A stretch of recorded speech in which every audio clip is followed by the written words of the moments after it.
السلام عليكم. النهارده هعلمكم اطعم والذ صينيه فراخ بالبطاطس بشكل سهل وجميل خالص.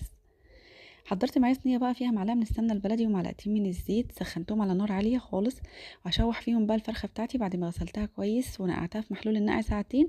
هبدا اشوح الفراخ بتاعتي كده بالشكل دي فرخه. هشوحها عشان احافظ على المعادن والفيتامينات اللي موجوده في الفراخ. انا عايزه اقفل الانسجه خالص، مش عايزه اي معدن ولا فيتامين من الفراخ ينزل طبعا. الفراخ بتحتوي على بروتينات وبتحتوي على فيتامين بي 6 وكمان السيلينيوم. فانا هقفل على الحاجات دي كلها عشان اكسر ريحه الزفاره اللي موجوده في الفراخ، وفي نفس الوقت كمان استفاد من الفراخ بتاعتي من المعادن والفيتامينات اللي موجوده فيها. حضرت بقى التوابل بتاعتي: القرفه والزنجبيل وفلفل اسمر وورق لورا وقرنفل وحبهان.